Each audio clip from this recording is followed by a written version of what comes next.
Толқын Жакешева нөмірі 60-шы орта мектепте 8-ші сыныпта оқиды. 7 жылдан бері би үйірмесіне қатысатын оқушы осы уақытқа дейін мәжіліс залында талай би қимылдарын жаттаған. Толқынның айтуынша биге қатысқысы келетін қыздар өте көп, бірақ күнде көркейіп келе жатқан аудандарда шығармашылық орталықтары жоқ. Мектептегі үйірмелер мен бір ғана геолог мәдениет үйі өнерпаздар үшін аз. Бұрын біз актовый залда дайындалдық. Қазіргі осы би үйірмесінің залының ашылғаны өте қуаныштымыз.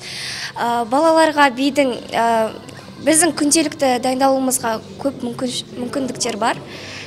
Сол өте қуаныштымын. Әрбір баланың өзінің бір бойындағы талантын әрі қарай дамытқаны ол жақсы. Сондықтан мен де өзінің ауданында сондай академия ашылғанын қалаймын әрине. Оқушының уәжін ағайы да қостады. Нөмірі 60-шы орта мектептің ұстаздары бұл олқылықтың орнын толтыруға өз беттерімен кіріскен. Себебі 2 жылдан бері өнерлі жастардың дайындалатын бөлмелері болмапты. Оқушылар шығармашылыққа бос бөлмелер мен спорт мәжіліс залдарын пайдаланып келген.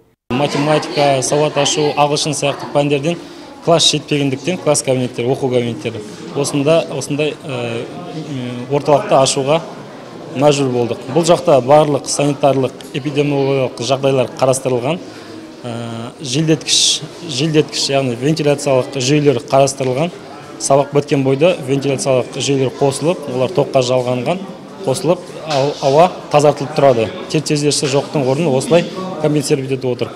Егер мөлтек ауданымызда мектептер ашылмай, біздің мектеп әлде оқушылар саны көбейетін болса, тағы да бір мектебіміздің жетілуіне осындай тығырықтан шығу жолын іздеуге тырысамыз. Мектептің демеушілік қорынан 1.800.000 теңгеге хореография, дойбы мен шахмат, шетел тілдерін оқыту бөлмелеріне құрал жабдықтар алынған. Би қимылдарын жаттауға арналған айналар әкелінген. Орталыққа шығармашылығын дамытқысы келетін кез келген оқушы жазыла алады. Алда қосымша ақылы үйірмелер ашылуы мүмкін. 1200 орынға шақталған білім ордасында қазір 3600 оқушы 3 ауысымда оқиды.